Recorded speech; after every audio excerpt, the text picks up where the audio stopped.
Asansol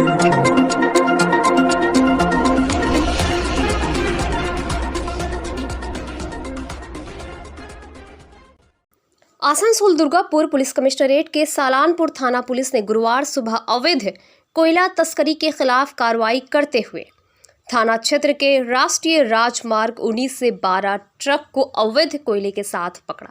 7 truck चालक को मौके से गिरफ्तार किया गया। वहीं ट्रक 4 चालक भागने में सफल रहे। बताया जा रहा है कि पुलिस ने अभियान चलाकर झारखंड से बंगाल के विभिन्न क्षेत्रों में जा रही कोयला लदा ट्रक के कागजात जांच में पाया कि सभी के कागजात जाली हैं, जिसके बाद सभी कोयला लदे ट्रक को पुलिस ने जब्त कर सालानपुर थाना परिसर ले आई।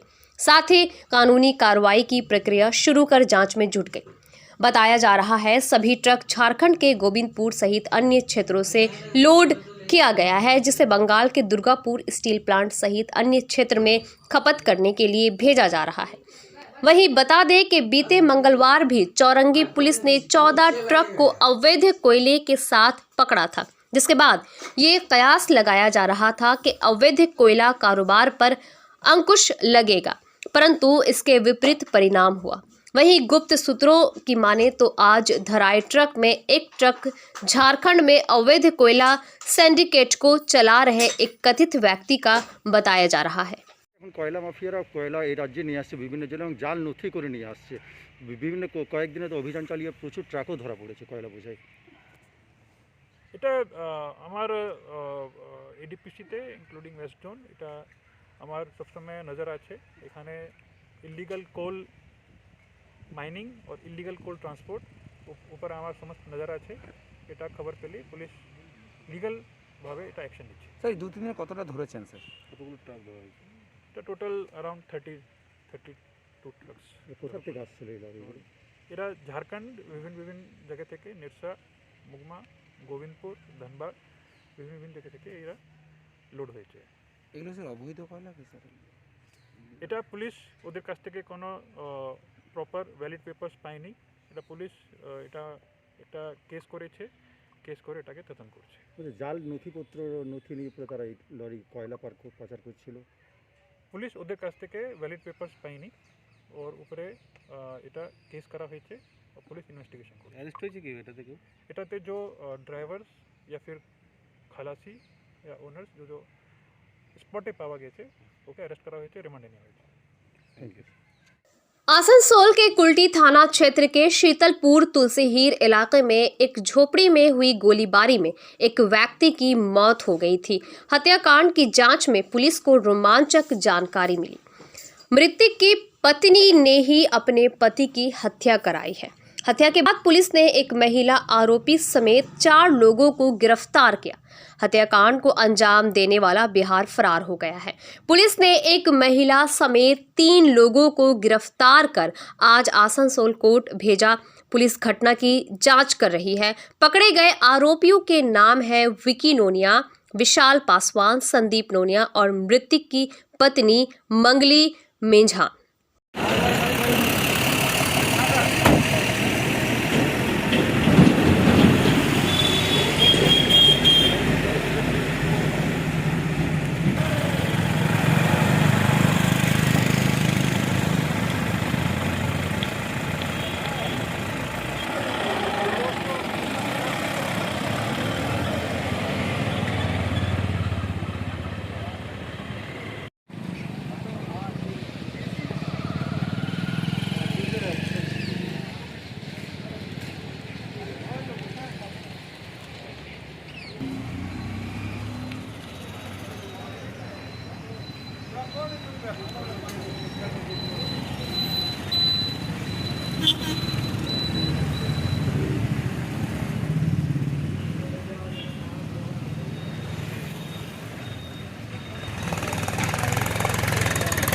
मतलब जब फायरिंग हुआ उसका बाद बड़ा साथ में थे आप? भैया क्या कारण से हुआ कुछ मालूम है?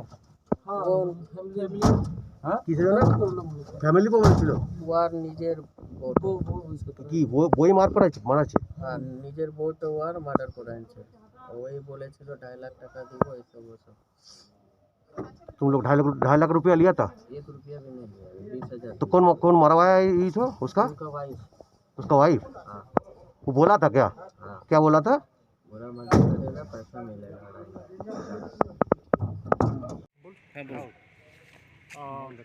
আমার এডিপিসি ওয়েস্ট জোনে কুলটি থানায় অন্তর্গত সাকটুরিয়া ফাড়িতে তুলসী হির গ্রাম আছে। ওখানে আমার পরশু 19 তারিখে সকালবেলা পুলিশ একটা খবর পায় একটা ডেড বডি একটা ফুটবল গ্রাউন্ডে মাঠে কাছে একটা হাট আছে টেম্পোরারি স্ট্রাকচার, ওখানে একটা ডেড বডি আছে। ওখানে গিয়ে পুলিশ ডেড বডিকে উদ্ধার করেছে। ওখানে পাওয়া গেছে কি ডেড বডিতে গানশট উন্ডস আছে। পুলিশ হাসপাতালে ভর্তি করে ওটা ডেড ঘোষণা হয়। और তারপরে পুলিশ কেসটা রেজিস্টার করেছে। কেস নাম্বার হচ্ছে 38/22 under 302 IPC and 2527 arms act. এটা পুলিশ দ্রুত তদন্ত স্টার্ট করে এটা আমার এটা খুবই গুরুত্ব দিয়ে ইনভেস্টিগেশনকে দেখা হয়েছিল। এটা এখন পর্যন্ত within date of time of incident থেকে উইদিন 36 আওয়ার্স এটা जो লোক ইনভলভ আছে ইনভলভকে অ্যারেস্ট করা হয়েছে। এটাতে টোটাল এখন পর্যন্ত 4 জনকে অ্যারেস্ট করা হয়েছে। এতে একটা মোটরসাইকেল একটা স্কুটি जो আর্মস এটাতে ব্যবহার হয়েছিল আর্মস সিজ হয়েছে। এছাড়া টিও থেকে কিছু এমটি কার্ট্রিজ উদ্ধার হয়েছে। আজকে 4টা আসামিকে কোর্টে ফরওয়ার্ড করা হচ্ছে। কোর্টে ফরওয়ার্ড করে ওদের 14 দিনের রিমান্ড প্রেয়ার করা হয়েছে। এটা ফার্দার ইনভেস্টিগেশনে এটা কেসটা আরও जो এভিডেন্স আছে এটা নেওয়া হবে। নিয়ে এটা আরও একটা আসামি আছে যেটা এখনও ফরার আছে, ওকে অ্যারেস্ট করা হবে। और এটা ইনশোর করা হবে কি এরা কোনোভাবেই বেল না পায় और কাস্টোডিয়াল ট্রায়ালে চেষ্টা করা হবে। স্যার মোটিভটা জানা গেছে? এটা जो মারা গেছে ওর নাম হচ্ছে পরেশ মারান্ডি। অনেক দিন থেকে ওদের ফ্যামিলির সঙ্গে যোগাযোগ নেই। ওর ফ্যামিলিতে ওর ওয়াইফ আছে, 2টা মেয়ে আছে, একটা ছেলে আছে। তো অনেক দিন থেকে ওদের যোগাযোগ নেই। ওর ইসিএল এমপ্লয়ি ছিল, একটা ইসিএল শীতলপুরে গেস্ট হাউস আছে ইসিএলে, ওখানে একটা মালিক কাজ করতো। 3 বছর আগে ও ডিসমিস হয়ে যায় সার্ভিস থেকে। और অনেক দিনে ওদের টাকা পয়সা অভাব ছিল। বাড়িতে ওয়াইফ আছে, ওদের বাচ্চা মেয়ে আছে ওর ছেলে আছে, এদের বাড়িতে অভাব ছিল। এই জন্য এদের প্রতি একটা খুবই সমস্যা একটা তৈরি হয়েছিল। তো অনেক দিন থেকেই যে ওয়াইফ আছে ও চাইছিল কি এটা কোনোভাবেই সমস্যা সমাধান করা যায়।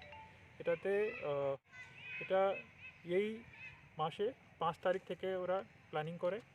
विक्की नुनिया ওদের একটা বন্ধু আছে সন্দীপ নুনিয়া, ওকে এটা প্রকাশ করে কি এরকম একটা সমস্যা আছে, এটাকে কীভাবে সমাধান করা যায়। এটাতে মঙ্গলি মান্ডি যে ওয়াইফ আছে ডিসিজড ওয়াইফ, ওর এটাতে 2.5 লাখ টাকাটা এটা বলে কি এটা আমি দেব। তারপরে যখন এরকম অ্যামাউন্ট ওরা পায় সন্দীপ নুনিয়া, ওর বন্ধু আছে বিশাল পাসওয়ান, ওর শীতলপুর বাড়িকে ওরা বলে কি এরকম কাজ করতে হবে। বিশাল পাসওয়ান আবার একটা বন্ধু আছে হিমাংশু পাসওয়ান, ওর মুঙ্গেরে বাড়ি, ওকে অ্যাপ্রোচ করে। ওখানে ওদের নানি ঘর ছিল, ওখানে ওদের আগে থেকেই একটা কন্ট্যাক্ট ছিল। হিমাংশু পাসওয়ানকে ওরা কন্ট্যাক্ট করে কি এরকম কাজ আছে এটা করতে হবে। এটাই আপনার নেক্সট 10 days 15 তারিখে 15 তারিখে मतलब শনিবার হিমাংশু পাসওয়ান বাই ট্রেন এখানে আসে। সন্দীপ নুনিয়া ওকে শীতলপুর রেলওয়ে স্টেশনে রিসিভ করে ওকে নিজের বাড়িতে রাখে। নেক্সট 2-3 দিন ওরা এটাতে রেকি করে এরা কীভাবে কাজটাকে করবে। এটা ফার্স্ট অ্যাটেম্প্ট, এটা মঙ্গলবার 18 তারিখে বিকালবেলা যখন ও মাঠে বসেছিল ডিসিজ, তখন একটা ফার্স্ট অ্যাটেম্প্ট নেয়। पर চूँकि ওখানে ছেলেগুলো খেলছিল ওরা করতে পায়নি। আবার সকালবেলা 19 তারিখে সকালবেলা ওরা যখন খবর পায় মঙ্গলি মান্ডি খবর দেয় কি হ্যাঁ ওরা দোকানে বসে আছে, তখন সন্দীপ নুনিয়া और হিমাংশু পাসওয়ান ও দোনো টোটোতে এসে ও কাজটা করে। और যখন এরা কাজটা করে পালিয়ে যাচ্ছে তখন বিশাল পাসওয়ান ওর নিজস্ব মোটরসাইকেল নিয়ে এই দুজনকে রিসিভ করে আর ওখান থেকে বেরিয়ে যায়। এই কেসে এরা 4টাই আসামি ধরা পড়েছে। 4টাই আসামি স্বীকার করেছে পুলিশের সামনে কি হ্যাঁ ওরা করেছে। ওদের কাছ থেকে যে অপরাধে যে মোটরসাইকেল ব্যবহার হয়েছে, স্কুটি ব্যবহার হয়েছে, ইনক্লুডিং আর্মস যে ব্যবহার হয়েছে, ওটা উদ্ধার হয়েছে। কটা আর্মস পাওয়া গেছে? দুটো। একটা আর্মস পাওয়া গেছে, ইনক্লুডিং ওয়ান ম্যাগাজিন, ওটা পাওয়া গেছে। বলছি ওরা ভিতরে বলছে যে 20,000 টাকা নাকি অ্যাডভান্স দেওয়া হয়েছিল, সেটা কি recovery? অ্যাডভান্স দেওয়া হয়েছিল, ওটা এখন পর্যন্ত ওরা রিকভারি করেনি, পুলিশ করতে পারেনি, ওটা রিকভারি করার চেষ্টা হচ্ছে। আর হিমাংশু পাসওয়ানকে কি আপনারা কোনো ই পেয়েছেন? test হিমাংশু পাসওয়ান আমি ওটা খোঁজ লাগাচ্ছি, ওটাকে তাড়াতাড়ি ধরা হবে, ওকেও কেসে এনশোর করা হবে কি ওর সঙ্গে চাষিত হয়। যে বিক্কি তারপরে বিশাল, এদের কোনো প্রিভিয়াস কোনো ট্র্যাক রেকর্ড আছে নাকি ক্রাইমে? विकी और विशाल কোনো ট্র্যাক রেকর্ড নেই, এটা জাস্ট পার্ট অফ, মতলব এরা প্ল্যান করেছিল, তখন এরা একজনকে বাইরে থেকে নিয়ে এসে এই কাজটা করেছে, এটা টাকা লোভে এটা করেছে, এটা ওদের কোনো এখন পর্যন্ত ক্রিমিনাল विशाल पासवान ওর শীতলপুর বাড়িকে ওরা বলে কি এরকম কাজ করতে হবে। বিশাল নুনিয়া, বিশাল পাসওয়ান একটা, ওর আবার একটা বন্ধু আছে হিমাংশু পাসওয়ান, ওর মুঙ্গেরে বাড়ি, ওকে অ্যাপ্রোচ করে, ওখানে ওদের নানি ঘর ছিল, ওখানে ওদের আগে থেকেই একটা কন্ট্যাক্ট ছিল, হিমাংশু পাসওয়ানকে ওরা কন্ট্যাক্ট করে কি এরকম কাজ আছে, এটা করতে হবে। এটাই আপনার নেক্সট 10 days 15 তারিখে 15 তারিখে মতলব শনিবার হিমাংশু পাসওয়ান বাই ট্রেন এখানে আসে, সন্দীপ নুনিয়া ওকে শীতলপুর রেলওয়ে স্টেশনে রিসিভ করে ওকে নিজের বাড়িতে রাখে। নেক্সট 2-3 দিন ওরা এটাতে রেকি করে এরা কীভাবে কাজটাকে করবে। এটা ফার্স্ট অ্যাটেম্প্ট, এটা মঙ্গলবার 18 তারিখে বিকালবেলা যখন ও মাঠে বসেছিল ডিসিজ, তখন একটা ফার্স্ট অ্যাটেম্প্ট নেয়, বাট চूँकि ওখানে ছেলেগুলো খেলছিল ওরা করতে পায়নি। আবার সকালবেলা 19 তারিখে সকালবেলা ওরা যখন খবর পায়, মঙ্গলি মান্ডি খবর দেয় কি হ্যাঁ ওরা দোকানে বসে আছে, তখন সন্দীপ নুনিয়া और হিমাংশু পাসওয়ান ও দোনো টোটোতে আসে, এসে ও কাজটা করে, और যখন এরা কাজটা করে পালিয়ে যাচ্ছে তখন বিশাল পাসওয়ান ওর নিজের মোটরসাইকেল নিয়ে এই দুজনকে রিসিভ করে আর ওখান থেকে বেরিয়ে যায়। এই কেসে এরা 4টাই আসামি ধরা পড়েছে, 4টাই আসামি স্বীকার করেছে পুলিশের সামনে কি হ্যাঁ ওরা এ করেছে। ওদের কাছ থেকে যে অপরাধে যে মোটরসাইকেল ব্যবহার হয়েছে, স্কুটি ব্যবহার হয়েছে, ইনক্লুডিং আর্মস যে ব্যবহার হয়েছে, ওটা উদ্ধার হয়েছে। কটা আর্মস পাওয়া গেছে? দুটো। একটা আর্মস পাওয়া গেছে, ইনক্লুডিং ওয়ান ম্যাগাজিন, ওটা পাওয়া গেছে। বলছি ওরা ভিতরে বলছে যে 20,000 টাকা নাকি অ্যাডভান্স দেওয়া হয়েছিল, সেটা কি recovery? অ্যাডভান্স দেওয়া হয়েছিল, ওটা এখন পর্যন্ত ওরা রিকভারি করেনি, পুলিশ করতে পারেনি, ওটা রিকভারি করার চেষ্টা হচ্ছে। আর হিমাংশু পাসওয়ানকে কি আপনারা কোনো ই পেয়েছেন? test হিমাংশু পাসওয়ান আমি ওটা খোঁজ লাগাচ্ছি, ওটাকে তাড়াতাড়ি ধরা হবে, ওকেও কেসে এনশোর করা হবে কি ওর সঙ্গে চাষিত হয়। যে বিক্কি তারপরে বিশাল, এদের কোনো প্রিভিয়াস কোনো ট্র্যাক রেকর্ড আছে নাকি ক্রাইমে? विकी और विशाल কোনো ট্র্যাক রেকর্ড নেই, এটা জাস্ট পার্ট অফ, মতলব এরা প্ল্যান করেছিল, তখন এরা একজনকে বাইরে থেকে নিয়ে এসে এই কাজটা করেছে, এটা টাকা লোভে এটা করেছে, এটা ওদের কোনো এখন পর্যন্ত ক্রিমিনাল পাওয়া গেছে? হিমাংশু পাসওয়ান যেটা পুলিশের এক্সপেকটেশন আছে, এটা ও প্রফেশনাল या फिर একটা শার্প শুটার হতে পারে। এটা চूँकि ওর ডিটেলস এখন পর্যন্ত পাওয়া যায়নি, এই জন্য ওর বলতে পারবো না ওরা আগে কিছু করেছে কিনা। মুঙ্গেরে ওদের কন্ট্যাক্ট করা হচ্ছে, ওখানে থেকে ওদের কোনো ক্রিমিনাল রেকর্ড পাওয়া যায় তাহলে ওটা বলতে পারবো। বলছি স্যার, এই পশ্চিমবঙ্গে তো কয়লা বেআইন ইনলিগাল। आसनसोल नगर निगम के 44 नंबर वार्ड स्थित एनएस रोड में एक सड़क की मरम्मत की जा रही थी, लेकिन 44 नंबर वार्ड के भाजपा प्रत्याशी शिव प्रसाद बर्मन ने ये कहते हुए काम रुकवा दिया कि इस काम का कोई एस्टिमेशन नहीं है और सिर्फ आसनसोल नगर निगम के 44 नंबर वार्ड से टीएमसी प्रत्याशी अमरनाथ चटर्जी को लोगों की नज़र में चढ़ाने के लिए बिना एस्टिमेशन के और बिना किसी पूर्व योजना के इस कार्य को किया जा रहा है। इस संदर्भ में जब हमने एनएस रोड पर स्थित आरएलके नर्सिंग होम के मालिक राकेश केडिया से बात की तो उन्होंने शिव प्रसाद बर्मन पर ये आरोप लगाया कि वो विकास कार्यों में बाधा दे रहे हैं और दावा किया कि इस कार्य का वर्क ऑर्डर बहुत पहले ही निकल चुका है। हालांकि जब हमारे प्रतिनिधि ने शिव प्रसाद बर्मन से बात की तो उन्होंने दावा किया कि इस कार्य का कोई वर्क ऑर्डर नहीं निकला है और ये काम सिर्फ और सिर्फ अमरनाथ चटर्जी को लोगों की नज़र में चढ़ाने के लिए किया जा रहा है। बोले। आज जो आसनसोल नगर निगम के 44 नंबर वार्ड में कुछ सड़क की मरम्मत का कार्य हो रहा था, उससे लेकर एक विवाद पैदा हो गया। यहाँ से जो भाजपा प्रत्याशी हैं शिव प्रसाद बर्मन जी, उन्होंने कहा कि इसका एस्टिमेशन नहीं था या वर्क ऑर्डर नहीं था, तो इसको लेकर एक विवाद पैदा हुआ है। तो इस बारे में आप की क्या प्रतिक्रिया है या आपका क्या कहना है? शिव प्रसाद बर्मन जो बीजेपी का प्रार्थी है, वो आज तक 44 नंबर वार्ड में कोई तरक्की के लिए काम ही नहीं किया है। उसको तो ये लग रहा है कि ये तरक्की, हाँ, ये जो रिपेयरिंग हुआ है इस शासन में, हाँ, उसको भी किसी से रोक के यहाँ की जनता को तकलीफ दिया जाए। और प्लस ये जो ऑर्डर पास हुआ है सितंबर महीना में पास हुआ है, जब बाढ़ में आदमी लोग तरस थे तब तो उनको कोई सूद नहीं था कि इतना आदमी का नुकसान हुआ। उसके बाद ये रिपेयरिंग का हो रहा है, राह लेन से रिपेयरिंग होते होते इधर आया है, तो इसमें ये बोल रहा है कि है ना हम ये काम नहीं करने देंगे, यहाँ की जनता परेशान हो चाहे कुछ हो।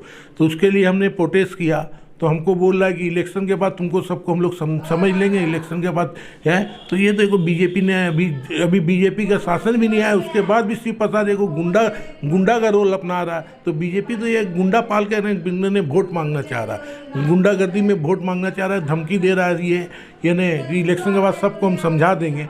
तो हाँ, तो ये क्या इलेक्शन जीत गया है? अमरनाथ चटर्जी जो हैं, अमरनाथ चटर्जी एक हेवी वेट कैंडिडेट हैं, इसको अब ये डर सताने लगा कि अमरनाथ के कैंडिडेट के विरुद्ध में हमने जो खड़ा हुआ बहुत बड़ी भूल की है कि हम किसी तरह झमेला करके पाड़ा में अशांति फैला के गुंडागर्दी करके इन सबको आपस में लड़ा के हम अपना रने वोट को जीत लें। तो आपको क्या लग रहा है कि अगर मान लीजिए उनका जो कहना है कि यहाँ पे ये वर्क ऑर्डर नहीं है, तो क्या आपने वो वर्क ऑर्डर देखा है? हमने वर्क ऑर्डर देखा है, उसको भी दिखाया है।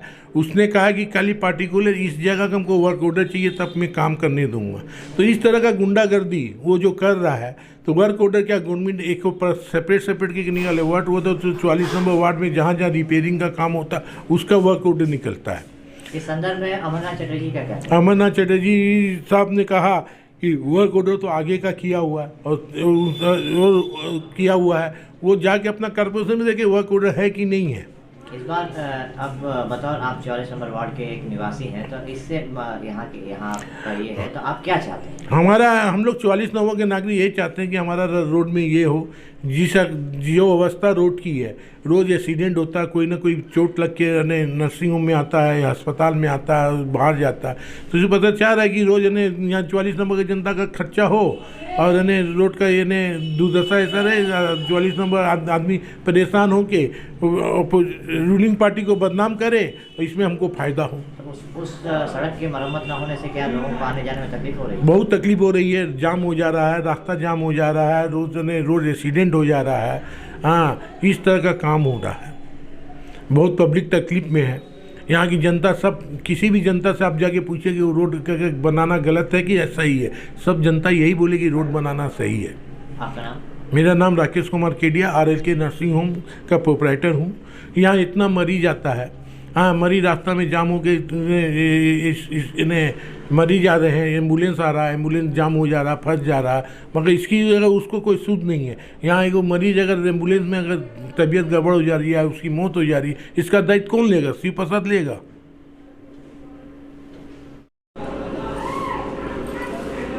आज 44 नंबर वार्ड में एक सड़क के निर्माण को लेकर, मरम्मत को लेकर कुछ विवाद हुआ।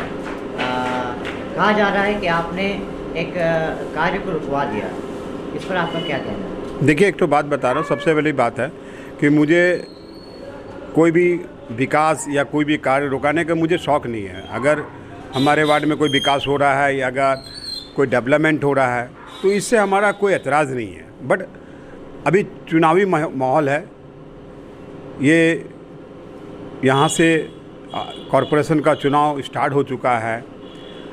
जो पार्टी ऑपोजिशन पार्टी है TMC के, वो ऑलरेडी एक इलेक्शन कमीशन के दायरा में है, उनका गाइडलाइन मान के चलना चाहिए। हमें रोकाने का कोई शौक़ नहीं है। ये लोगों को प्रभावित करने के लिए इस तरह का काम कर रहे हैं, जैसे 40-50 लाइट लगा दिए LED सब तरफ बिना ऑर्डर का जहाँ तहाँ ढलाई कर दे रहे हैं, जहाँ तहाँ काम कर रहे हैं। देखिए, एक तो बात, जहाँ तहाँ पाइप का लाइन का भी काम किए। देखिए, एक तो बात बता रहे, काम हो लेकिन उसका एक वर्क ऑर्डर होना चाहिए नियम अनुसार। दूसरी बात, वर्क ऑर्डर हो तो ये इलेक्शन का पहले का हो, ना वर्क ऑर्डर है ना कुछ है। और आप हमारे वोटर्स को प्रभावित करने के लिए, इस तरह का इम्प्रेस करने के लिए आप ये जो काम कर रहे हैं विकास का, तो ये विकास का काम अभी चुनाव चल रही है, इलेक्शन कमीशन का एक तो गाइडलाइन है, उस गाइडलाइन को मान के आपको चलना चाहिए। आचार संहिता का आप इलेक्शन का माने चुनाव का आचार संहिता का आपने घोर ये कर रहे हैं, उनका अवहेलना कर रहे हैं, आप नज़रअंदाज कर रहे हैं। यहाँ पे दो बातें हैं। एक तो ये कि कहा जा रहा है कि इस काम का वर्क ऑर्डर है, और दूसरा ये कि ये दलील दी जा रही है कि चुनाव हो रहे हैं, चुनाव हैं, तो क्या विकास कार्य ठप कर दिया जाए? नहीं, हम तो नहीं बोल रहे हैं, हम तो आगे भी बोले विकास होना चाहिए, बट विकास होना चाहिए चुनाव का जो वर्क ऑर्डर पहले पेंडिंग है उसका काम हो ना भाई। हम तो कभी नहीं रोके, दोनों साइड रोड के दोनों साइड ढलाई हो रहा है, उसका वर्क ऑर्डर पहले का किया हुआ है, कर रहे हैं। लेकिन जिसका वर्क ऑर्डर नहीं है, जिसका कोई काम नहीं है, जिसका आपने वर्क ऑर्डर भी नहीं दिखा रहा है, उसको आप काम कर रहे हैं, इसका मतलब इम्प्रेस करने के लिए आप हमारे वोटर्स को आपने लाइट लगा दिया, 40-50 लाइट लगाए, आपने बिना वर्क ऑर्डर का लाइट लगा दिए। यानी आप ये कहना चाह रहे हैं कि आज जो सड़क की मरम्मत का कार्य हो रहा था उसका कोई वर्क ऑर्डर नहीं था? नहीं, उसका कोई वर्क ऑर्डर नहीं था। इसकी जानकारी आपको कैसे मिली? हमें जानकारी मिली, हमें मालूम था, हमने दिखाने नहीं सका। कॉन्ट्रैक्टर से मैंने मांगा वर्क ऑर्डर, नहीं दिखाने सका। मैंने इंजीनियर जो आए थे उससे भी मांगे कि इसका वर्क ऑर्डर दिखाइए। आप पर्टिकुलर जो रोड का आप काम कर रहे हैं, इसका वर्क ऑर्डर दिखा दीजिए, तो वो भी नहीं दिखाने सके। तो अभी आपका क्या कहना है या आप क्या चाहते हैं? हमारा कहना है कि शांति से काम हो, अपना आप चुनाव ख़त्म हो जाए उसके बाद काम करिए। आप चुनाव ख़त्म हो, जब विकास हो रास्ता का, लेकिन आप वोटरों को प्रभावित करने के लिए इस तरह का एक तो आप पावर का मिसयूज कर रहे हैं, ये नहीं होना चाहिए। आपने आज एक दावा भी किया कि अगर टीएमसी का जो आला नेतृत्व है वो ये कह दे कि अमरनाथ चटर्जी ही यहाँ के हाँ, मैं तो अब जबकि नाम वापस लेने की अंतिम तिथि भी खत्म हो चुकी है, तो आप कैसे उनको वॉक ओवर देंगे? नहीं, वॉक ओवर इसलिए हम आपको एक तो बात बता रहे हैं, यदि ये चुनावी माहौल में इनको प्रोजेक्ट कर देना भाई कि ये मेयर होंगे, उनका आला नेत्री या नेता कोई उनको ये बता दें कि भाई हाँ ये मेयर के लिए हम लोग प्रोजेक्ट कर रहे हैं, तो हम लोग छोड़ देंगे इलेक्शन, हम पहले ही छोड़ देते हैं अगर ऐसा बात है तो। देखिए, आपने प्रलोभन देकर, झूठ मूठ का प्रलोभन देकर मेयर होंगे। हम लोग का पार्टी भारतीय जनता पार्टी तो हम लोग का मेयर के बारे में कभी प्रोजेक्ट नहीं किए, ना कोई बोल रहे कि हम मेयर होंगे। हमारा अगर बोर्ड गठन होगी तो हम लोग में ऐसे 22 ऐसे कैंडिडेट है जो मेयर होने लायक है, उसी में से जो चुन के आएंगे उसको मेयर करेंगे, यदि हम लोग का भारतीय जनता पार्टी का बोर्ड गठन होगा तो ऐसी बात नहीं है। आप झूठ मूठ का जो यहाँ का वोटर्स नहीं है, कुछ लोग ऐसा प्रलोभन दे रहे हैं जो आकर यहाँ पर सबको बोल रहे हैं, तो ये सब तो उचित नहीं है। अगर मेयर आपको बनना है तो आप पार्टी ऐलान कर दे कहाँ मेयर होंगे, पार्टी का आला कमान नेत्री ऐलान कर दे कि भाई ये कॉरपोरेशन बोर्ड में ये मेयर होंगे। आपका नाम? हमारा नाम शिव प्रसाद बर्मन, हम 44 नंबर वार्ड के भारतीय जनता पार्टी के प्रार्थी हैं। इस रोड में काम चल रहा है, वर्क ऑर्डर नहीं है, इन सभी जगहों पे जबरन काम कराया जा रहा है। नहीं, ये गलत मिथ्या है, मिथ्या बात है। देखिए, इलेक्शन के समय वो बोल सकते हैं, कुछ भी बोल सकते हैं, लेकिन हकीकत है ना, वर्क ऑर्डर है, वर्क ऑर्डर का उनका बोलिएगा तो आपको पेपर हम दिखवा देंगे। और क्या नाम है, संजीव मुखर्जी, जैसे हम उनका नाम भी बता दे रहे हैं, वो काम भी कर रहे हैं, जाके उनसे पता कीजिए, उनसे वर्क ऑर्डर का लीजिए पेपर, वो वर्क ऑर्डर का पेपर जरूर दिखाएंगे। और ये भी साइड का जितना भी और ये भी जो काम है साइड का जितना भी काम का जो भी रिपेयरिंग का भी इसको भी दिखाया गया था। ये भी काम है ना, वर्क ऑर्डर का भी कागज़ मेरे पास है, ये आप देख सकते हैं, वर्क ऑर्डर का कागज़ है। कोई भी काम ये नहीं कि अभी आचार संहिता लगा तो काम किया जा रहा है, ऐसा कोई बात नहीं है, झूठ बात है, ये गलत। लाइट लगाया गया है इलाके में? नहीं, लाइट का कोई बात नहीं है। लाइट अच्छा, लाइट वो लाइट खराब है, वो लाइट खराब है, जो लाइट खराब उसको तो रिपेयरिंग 24 लोगों का वर्क हो जाए। अब मान लीजिए किसी नल खराब हो गया, अब किसी का नल खराब हो गया, उसको ठीक कराना तो वो तो कोई ये नहीं है ना, वो तो जरूरत का चीज़ है। लाइट किसी ठीक कराना तो जरूरत का चीज़ है, उसका भी कोई वैसा बात नहीं है। मैंने ये कि बीजेपी प्रार्थी राजनीति कर रहा है। नहीं, वो तो है, राजनीति तो है, लेकिन राजनीति की तो अब देख रहा है इलेक्शन है, अगर कुछ नहीं बोलेंगे तो चलेगा नहीं, राजनीति तो है पूरा पूरी। इससे क्या आम आदमी को दिक्कत हो रही है? आम आदमी देखिए ये तो काम करवाना ये तो बहुत जरूरी चीज़, ये तो आप भी देख रहे हैं कि ये व्यवस्था का बीचों बीच है, जिसको हम कई बार इंजीनियर भी आए उसको दिखाएं, आप इंजीनियर से ही बात कर सकते हैं। ये कोई आज का चीज़ नहीं है, आपदा विपदा आया है ये आप भी जानते हैं, अच्छा तरह जानते हैं ये इस तरह का। और ये अगर कोई तरह का भी हादसा नहीं हो जाए, अगर लंबा रास्ता बनाया जाए तब तो आप बोल सकते हैं कि हाँ यहाँ से यहाँ वहाँ पर बना दिया फिर से छोड़ के, ऐसा तो नहीं है। रिपेयरिंग है और रिपेयरिंग का किया हुआ कागज तो दिए हुए हैं रास्ता को बनाने के लिए, इसमें कोई बात नहीं हो रही। आपका नाम?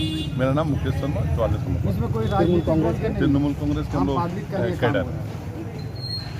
বিজেপি অভিযোগ করছে আপনি সরকার পক্ষের প্রার্থী হয়ে সুযোগ নিচ্ছেন বেশ কয়েকটা কাজ উইদাউট ওয়ার্কার। না না, ও তো মিথ্যে কথা বলা ওর অভ্যাস। এটা আসানসোলের বাজারের মানুষ এবং কর্পোরেশনের লোক সব জানে, এবং আসানসোলের মানুষ যারা ঠকেছে তারা আরও ভালোভাবে ওনাকে বেশি করে চেনে।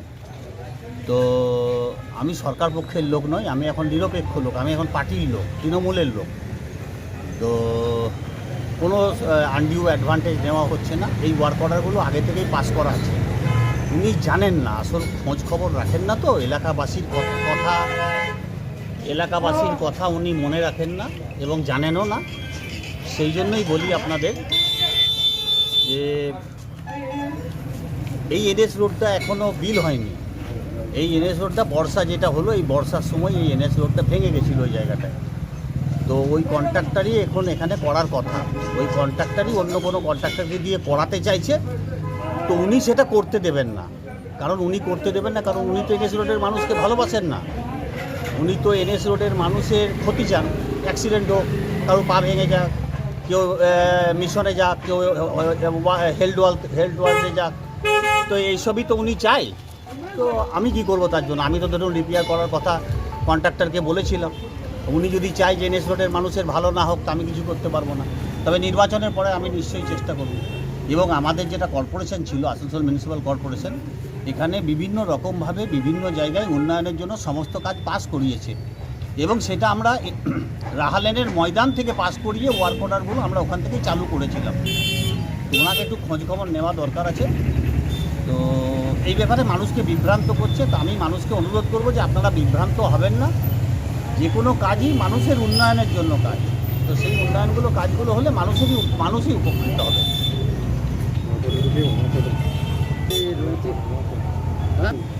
মেয়র প্রজেক্ট হন আর যদি মমতা ব্যানার্জি ঘোষণা করে দেয় তাহলে উনি ওয়ার্ক ওভার নেবেন, সেটা দেবেন। তা আমার সঙ্গে তো এখন তো পার্টি তো সেটা তো আমাদের তো পার্টি সেরকমভাবে তো করছে না। তো উনি তো দেখেছেন যে আমাকে করেছিল। তো ওনার যখন এই বুদ্ধিটা এসছে, শুভ বুদ্ধিটা, আমি ওনাকে স্বাগত জানাই এই শুভ বুদ্ধির জন্য। তো আমার মনে হয় পার্টি সেই সিদ্ধান্তই নিতে যাবে, কারণ পার্টি দেখেছে 1 বছরের আমার ভূমিকা, এবং যে ডিজাস্টার হয়েছিল সেদিনকেও এনএস রোডে, সেদিন কিন্তু ওনাকে দেখা যায়নি। ওনাকে কিন্তু তৃণমূলের কর্মীদেরই দেখা গেছিলো আর আমাকেই দেখা গিয়েছিল। তো সেই জন্য আমার ভরসা আশা যে পার্টিও আমাকে ঠিক করবে এবং এনএস রোড